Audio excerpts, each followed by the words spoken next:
l'histoire de la BD congolaise. Voilà, donc on peut dire qu'il y a grosso modo 3 périodes. La première période, c'est pendant la colonisation. La deuxième période, c'est après. Et la troisième période, c'est la période contemporaine, actuelle. Alors, avant la colonisation, le scoutisme, les mouvements des jeunes, tenus par des missionnaires, sont très dynamiques dans le Congo. Ils encadrent les jeunes. Et donc, naturellement, les BD circulent. L'histoire de Baden-Powell, les histoires de Tarzan, les BD américaines, tout ça circule au Congo depuis les débuts, y compris Tintin au Congo. C'est une mise en valeur des réalisations culturelles congolaises. Et je crois que ce qui est important, c'est qu'on sort des clichés reçus.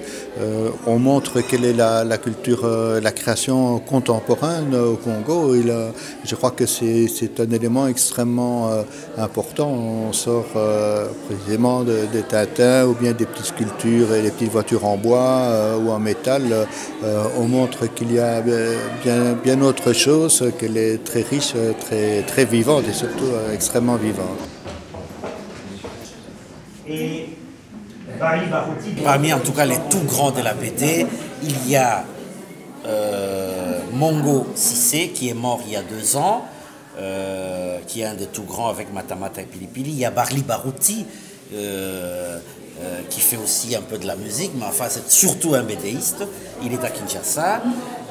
Il y a Asimba Bati qui est là et qui publie actuellement une revue qui s'appelle Kin Label, qui est un peu le descendant plus ou moins lointain des Jeunes Afrique qui avaient eu beaucoup de succès et qui avaient été interdits. Il y a Alain Paloukou qui vit en Belgique, mais qui est né au Congo et qui a commencé sa carrière au Congo, qui fait aussi Banaboul.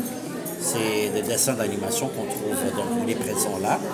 Voilà, donc Serge Diantantou, qui est là, qui vit en France, juste ici à côté, et qui est vraiment le premier à avoir fait une BD très remarquable au niveau de toute l'Afrique sur l'histoire du Congo, en partant de l'histoire de Simon Kimbangu. Voilà, Serge Diantantou, qui est un des tout grands des BDistes d'aujourd'hui. Il y a une fille dans la BD qui a travaillé avec Asimba, Fifi Mukuna. Malheureusement, elle ne fait plus la BD, donc on avait aussi cette chance d'avoir une femme qui avait du talent, qui commençait à... Mais bon, la vie n'est pas toujours simple. J'espère qu'un jour, elle va revenir. Voilà. Les premières BD, en fait, qui parlent du Congo, ce sont les missionnaires qui le font pour éduquer les jeunes, à leur manière. Et petit à petit, les Congolais commencent aussi à faire des BD, notamment dans une grande revue qui s'appelait L'Antilope.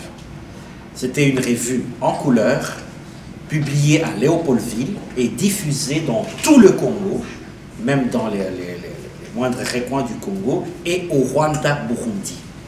Et là, il y a des BD, les aventures de Mkwapamba, faits par Bolamba, un Congolais, Albert Mungita, un Congolais qui avait été lui-même chez les missionnaires. Toi, tu peux peut-être juste mentionner que ça avait tellement de succès.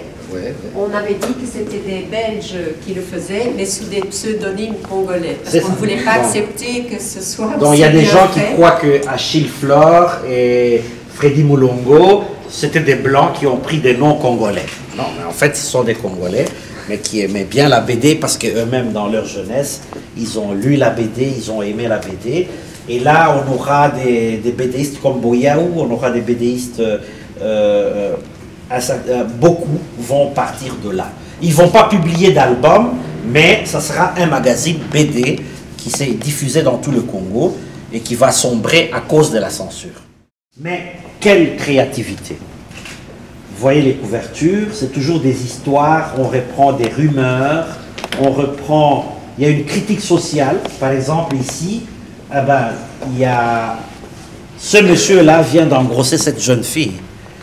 Mais vous voyez bien que c'est lui qui a le... Voilà, donc les dessins sont extrêmement suggestifs. C'est dans le Lingala d'aujourd'hui. C'est pas le Lingala de l'église, hein. voilà, c'est le lingala que les gens parlent couramment, et ça aborde vraiment les problèmes de la société d'aujourd'hui, la sorcellerie, l'adultère, les bureaux. Vous savez ce que c'est un bureau? C'est quelqu'un qui a plusieurs femmes, ce sont des bureaux. Il y a des grands noms qui ont surgi dans ces milieux-là, comme Fumueto, qui est aussi un peintre, qui a été à l'académie, mais il fait de la BD populaire. Et on n'a pas les chiffres, mais on sait que certains numéros ont eu des gros succès. Il faut savoir que la BD congolaise est la plus ancienne en Afrique noire. Donc, ce sont des choses qu'on ne sait pas, donc on veut... Elle est pédagogique, didactique, à la portée de tout le monde. L'objectif, c'est de faire connaître ce domaine de la BD qui est très riche, mais qui a été un peu négligé, qui est passé un peu par les pertes et profits.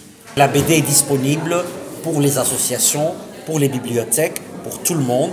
On peut s'adresser à nous pour pouvoir l'avoir à disposition. Donc l'ASBL, ASD, Association pour la solidarité et le développement. Et moi, je suis le commissaire de l'expo, donc toute la caution scientifique, les recherches, voilà, c'est moi qui les ai fait.